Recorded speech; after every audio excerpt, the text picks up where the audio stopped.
اعوذ باللہ من الشیطان الرجیم بسم اللہ الرحمن الرحیم۔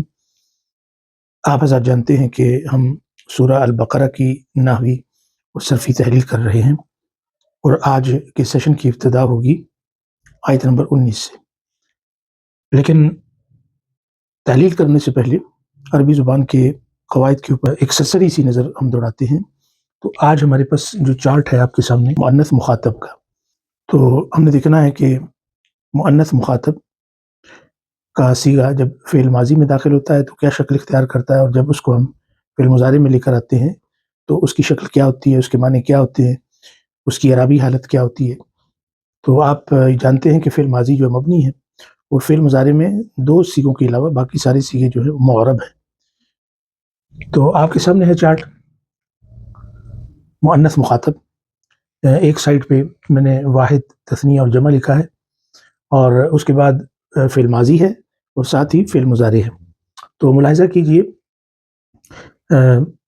واحد مؤنث مخاطب کا صیغہ لکھا ہے کتبتی، کتبتی۔ تو چونکہ فعل 3 حروف پہ مشتمل ہے، کاف تا اور با ساکن ہے، جازم ہے، تو ہم کہیں گے کہ یہ فعل ماضی ہے اور مبنی علی السکون ہے، اور جو تا ہے وہ فاعل کی ہے، کتبتی۔ پھر آپ اسی کو فعل مضارع میں لے کر جائیں۔ کتبتی کا کیا معنی ہے؟ تم نے لکھا، یو روٹ، لیکن یو کیا ہے؟ مؤنث ہے۔ جب یہ فعل ماضی مضارع کے اندر داخل ہوگا تو یہ بن جائے گا تکتبینا، تکتبینا، تم لکھتی ہو، یو رائٹ، یا یو ول رائٹ، یا تم لکھو گی۔ تو اس میں تکتبینا کے اندر آپ دیکھیں کہ یہ فعل مضارع مرفوع ہے، ٹھیک ہے، اور مرفوع کس کے ساتھ ہے؟ بے ثبوت نون، اس کے آخر میں جو نون ہے، اور پیچھے جو آپ کو یا نظر آ رہی ہے اس کو کہتے ہیں یا المخاطبہ۔ جب تثنیہ کا صیغہ ہوگا، مؤنث مخاطب ہوگی، تو وہ بالکل ویسے ہی ہے جس طرح مذکر مخاطب تثنیہ کا صیغہ ہے۔ تو یہ ہوگا کتبتما، کتبتما، تم دو عورتوں نے لکھا۔ اور کتبتما جو ہے یہ فعل ماضی ہے، مبنی علی السکون ہے۔ پھر آگے چلیں، جب یہ داخل ہوتا ہے فعل مضارع میں تو کیا شکل اختیار کرتا ہے؟ تکتبانے، تکتبانے۔ اور آپ کو یاد ہوگا کہ جو مذکر مخاطب ہے تثنیہ کا، یعنی دو مرد، تو وہ بھی تکتبانے ہی ہیں، یعنی دونوں کی شکلیں ایک جیسی ہیں فعل مضارع میں۔ تو ہم کہیں گے کہ تکتبانے یہ فعل مضارع مرفوع بے ثبوت نون ہے، اور الف جو ہے وہ اثنین کا ہے، الف الاثنین۔ اور اس کا کیا مطلب ہوگا؟ کہ تم دو عورتیں لکھتی ہو، یا تم دو عورتیں لکھو گی۔ اب نیچے آئے، جمع کا صیغہ ہے تو لکھا ہے کتبتن۔ تو کتبتن یہ فعل ماض ہے، مبنی علی السکون، اور اس میں فاعل مستتر ہے، تقدیرہ انتن۔ یہ جب فعل مضارع کے اندر داخل ہوگا تو اس کی شکل کیا بنے گی؟ تکتبنا، تکتبنا۔ تو یہ جو تکتبنا یہ فعل مضارع ہے لیکن معرب نہیں ہے، یہ مبنی ہے۔ مبنی کس کے اوپر ہے؟ سکون کے اوپر ہے، ٹھیک ہے۔ یہ بس آپ نے یاد رکھنی ہے کہ جمع مؤنث غائب جسے ہم کہتے تھے یکتبنا، اور جمع مؤنث مخاطب یعنی تکتبنا، یہ دونوں صیغے مبنی ہیں، فعل مضارع میں یہ دونوں صیغے مبنی ہیں۔ تو یہ چیز تو آپ کو مکمل طور پر واضح ہو چکی ہوگی اس چارٹ کے اندر جو کچھ آیا ہے۔ اب اس میں دو صیغے رہ گئے ہیں متکلم کے، تو وہ میں آپ کو بورڈ کے اوپر لکھ کے دکھا دیتا ہوں۔ جی، تو ابھی بورڈ کے اوپر آپ ملاحظہ کرتے ہیں کہ متکلم کا صیغہ ہے، یعنی انا۔ جب میں کہتا ہوں میں نے لکھا، تو اس کی شکل کیسے بنتی ہے؟ کتبتو۔ تو یہ مذکر اور مؤنث دونوں میں ایک ہے، یعنی میں متکلم مذکر میں اور مؤنث میں اس کی شکل ایک جیسی ہے۔ تو کتبتو یہ فعل ماض مبنی علی السکون ہے، اور یہ جو تا آپ کو نظر آ رہی ہے یہ فاعل کی ہے۔ اور جب یہ تثنیہ اور جمع بنتا ہے تو تب بھی اس کی شکل ایک جیسی ہوتی ہے، اور وہ کہتے ہیں کتبنا، کتبنا، یعنی فعل ماضی مبنی علی السکون، اور نا کس کے لیے ہے؟ نا فاعل کی ہے، جس کا مطلب ہوتا ہے نحنو، ہم۔ تو کتبنا کا کیا مطلب ہوگا؟ ہم نے لکھا۔ اب یہ دونوں صیغے جب مضارع کے اندر داخل ہوتے ہیں، ٹھیک ہے، چاہے وہ تثنیہ ہے چاہے وہ جمع ہے، تو وہ کیا شکل اختیار کرتے ہیں؟ تو جیسے ابھی کتبتو ہے نا، تو کتبتو جب فعل مضارع میں داخل ہوگا تو ہوگا اکتبو۔ کیا ہوگا؟ اکتبو۔ اور اکتبو کیا ہے؟ فعل مضارع مرفوع بالضمہ الظاہرہ، با کے اوپر جو پیش لگی ہوئی ہے اکتبو میں، با کے اوپر جو پیش ہے اس پیش کی وجہ سے ہم کہیں گے کہ مرفوع ہے. اکتبو فعل مضارع مرفوع بالضمہ الظاہرہ، با کے اوپر جو پیش ہے اس سے یہ مرفوع ہے. اور جمع میں کیا ہو جائے گا؟ نکتبو. نکتبو تو اکتبو کا مطلب آئی رائٹ یا آئی ول رائٹ، اور نکتبو کا کیا مطلب ہے؟ وی رائٹ یا وی شل رائٹ. نکتبو تو نکتبو فعل مضارع مرفوع بالضمہ الظاہرہ اعلیٰ آخر ہے، اس کے آخر میں جو با کے اوپر ضمہ ہے اس سے وہ مرفوع ہے. تو یہ آپ کو کلیئر ہو چکا ہے. جو فعل ماضی ہے اور فعل مضارع ہے آپ نے دیکھا کہ اس کے صیغے کیسے بنتے ہیں. تو اب ضرورت یہ ہے کہ کوئی ایک فعل لے کر اس کی پریکٹس کی جائے، تو جتنی اس کی پریکٹس ہوگی اتنا ہی یہ جو صیغے ہیں یہ ہمارے ذہن نشین ہو جائیں گے. آپ کے سامنے جو ہے وہ آیہ مبارکہ ہے، یہ آیت نمبر 19 ہے سورہ البقرہ. ملاحظہ کیجیے، اعوذ باللہ من الشیطان الرجیم، بسم اللہ الرحمن الرحیم. او کصیب من السماء فیہ ظلمات ورعد وبرق یجعلون اصابعهم فی آذانهم من الصواعق حذر الموت واللہ محیط بالکافرین. یہ تھی آیہ مبارکہ. ابھی آپ غور کیجیے، آؤ جو ہے اس کو حرف تخییر بھی بولتے ہیں، حرف عطف بھی ہے. کاف جو ہے یہ حرف جر ہے، تشبیہ کے لیے استعمال ہوتا ہے. صیبن کا مطلب ہوتا ہے موسلا دھار بارش. تو صیبن یہاں پہ کیا ہے؟ مجرور ہے بالکسرہ الظاہرہ. اس کے نیچے آپ کو دو زیریں نظر آ رہی ہیں، تو یہ اس کے مجرور ہونے پر دلالت کرتی ہیں. من حرف جر ہے، السماء یہ اس میں مجرور ہے بالکسرہ الظاہرہ. حمزہ کے نیچے آپ دیکھیں گے تو آپ کو کسرہ نظر آتی ہے. یہ کیوں ہے؟ یہ من کی وجہ سے ہے، کیونکہ السماء یہاں پہ مجرور ہے. اب پچھلی آیت کی طرف جائیں جو ہم نے کل کے سیشن میں کی تھی، تو اس میں دیکھا ہے آپ نے ہوگا کہ کیا تھا؟ مثلہم کا مثل، ان لوگوں کی مثال ایک ایسے شخص کی مثال کی طرح ہے. ٹھیک ہے، تو مثلہم ہم نے کہا تھا کہ یہ مبتدا ہے، ٹھیک ہے، اور کا مثل اس کی خبر ہے.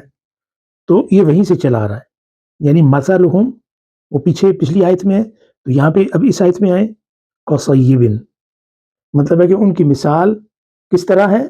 کصیبن موسلا دھار بارش کی طرح ہے جو آسمان سے آتی ہے.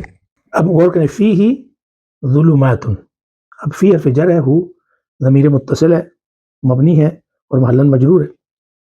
اور یہ فی ہی جو ہے یہاں اس جملے کے اندر خبر مقدم ہے، یہ خبر پہلے آئی ہے. اور ظلمات یہ مبتدا مرفوع ہے لیکن مبتدا مؤخر ہے وجوباً، اس لیے کہ جب مبتدا نکرہ ہو تو پھر وہ مؤخر ہو جاتی ہے اور وجوباً مؤخر ہوتی ہے. تو ظلمات مبتدا مؤخر ہے اور فی ہی اس کی خبر ہے، یعنی خبر مقدم ہے. لیکن یہ جو فی ہی ہے یہ شبہ جملہ ہے اور یہ محلاً مجرور ہے کیونکہ یہ صیبن کی صفت بن رہا ہے، اس کی نعت بن رہا ہے.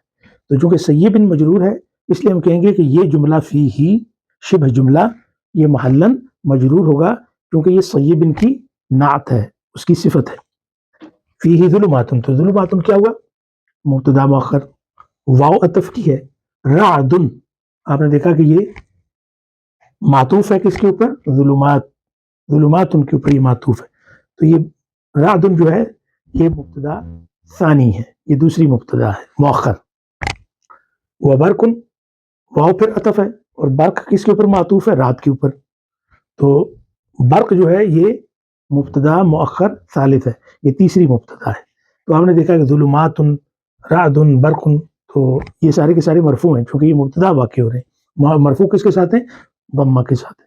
اب یہ ایک نیا جملہ شروع ہو رہا ہے، یجعلون، اور آپ فوراً پہچان گئے ہوں گے یہ تو فعل مضارع ہے کیونکہ ہم نے چارٹ کے ذریعے اس کا جو ہے اس کی تحلیل ہم پہلے کر چکے ہیں.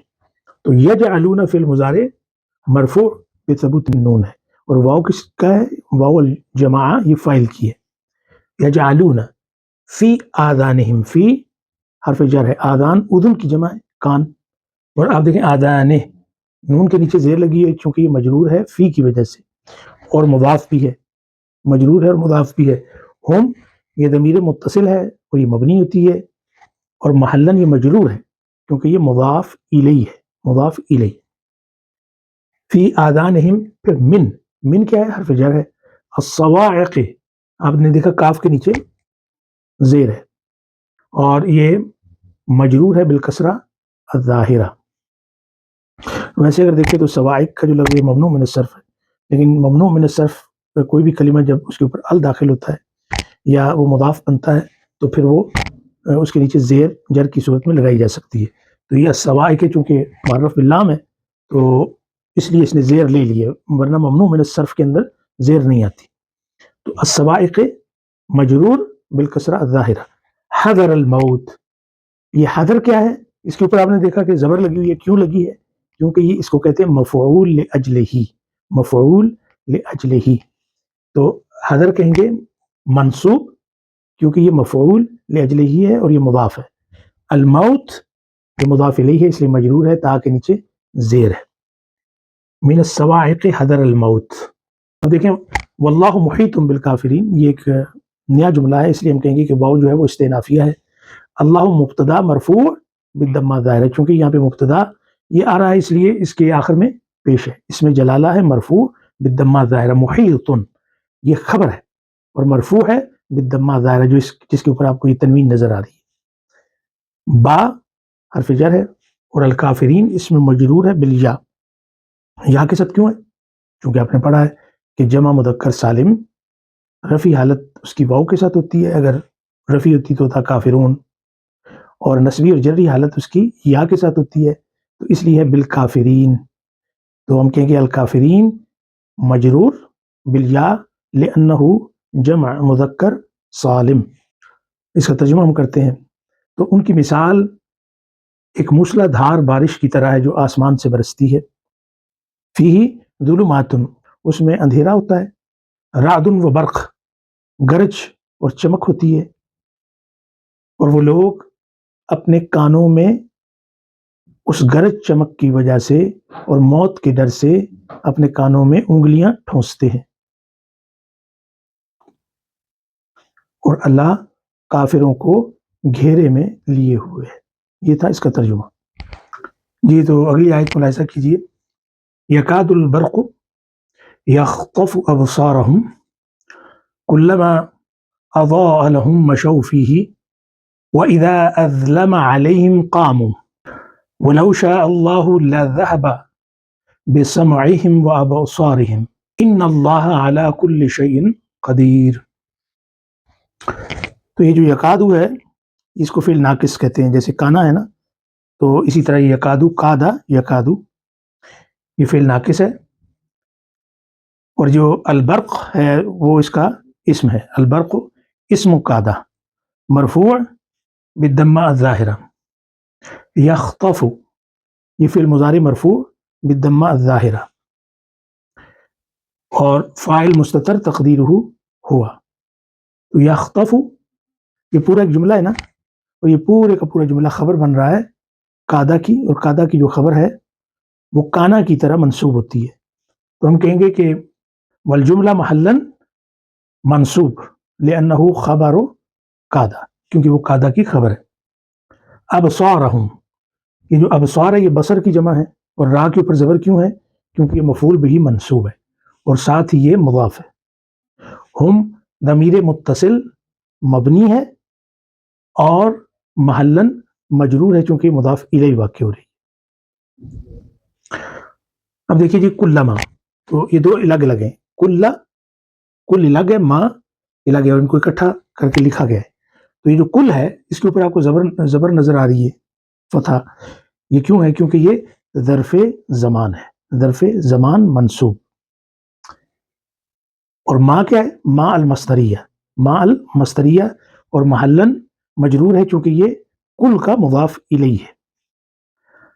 اضاء فعل ماض یہ فعل ماضی ہے مبنی علی الفتح اضاء، ٹھیک ہے، اور اس میں فاعل مستتر تقدیرہ ہوا جوازن، مستتر جوازن. کہیں پہ وجوباً ہوتا ہے اور کہیں پہ جوازن ہوتا ہے، اس کے بارے میں ہم تفصیل سے پڑھیں گے. اضاء لہم لے حرف جر، ہم ضمیر متصل مبنی اور محلاً مجرور کیونکہ یہ جر کے بعد آئی ہے.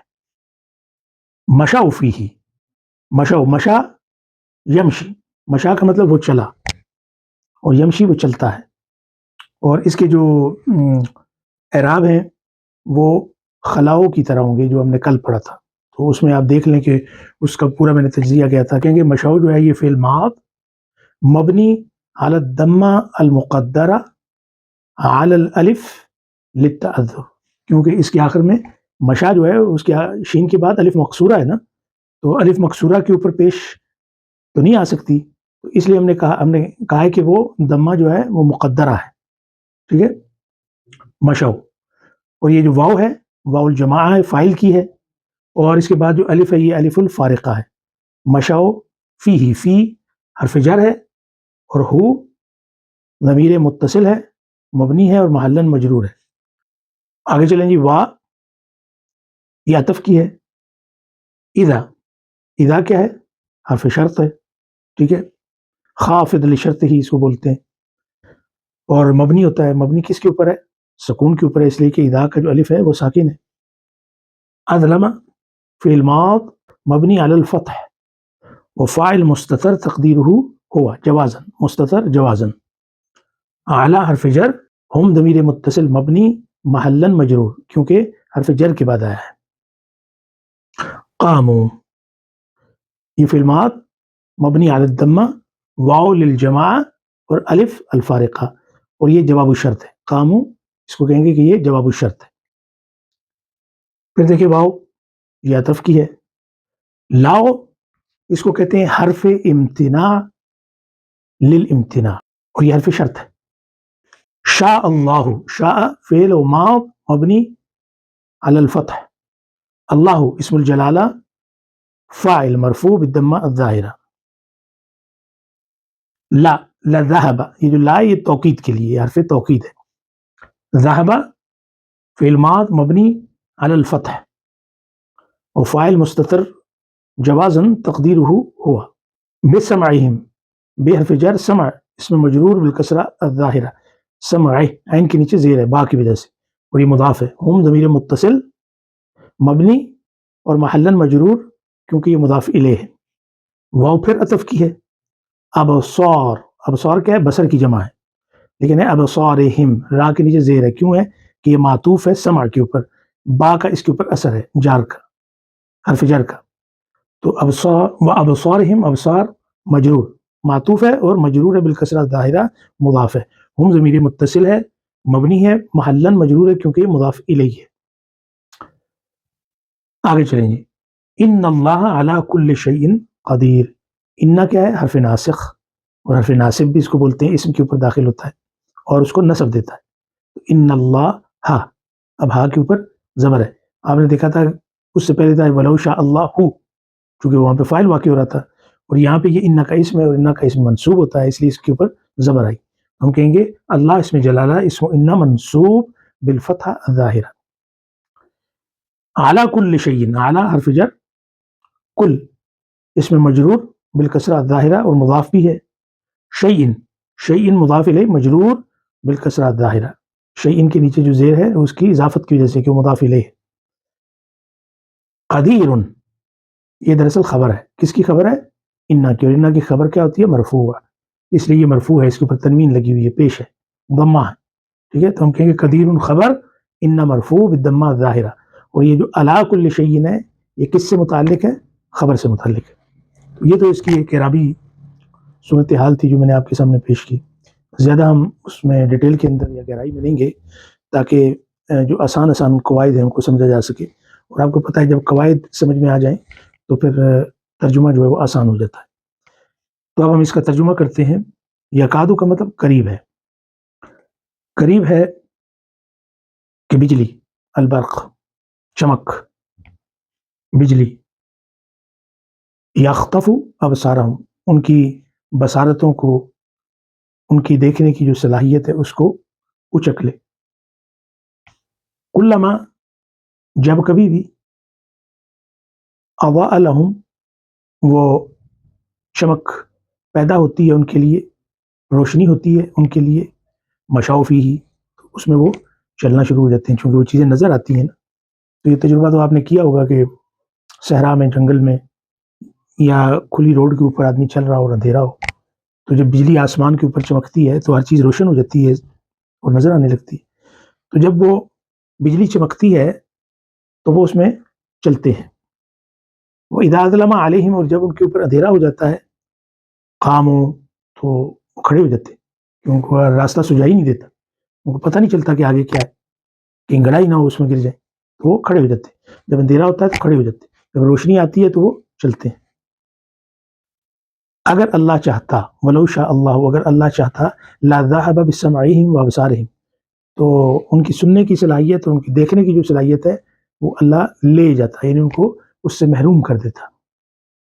اللہ جو ہے بے شک ہر چیز پر قادر ہے. تو یہ تھا آج کا درس. آج ہم نے 2 آیتیں کی ہیں اور اس کی تحلیل صرفی و نحوی، اور پھر اس کا ترجمہ ہم نے کیا ہے.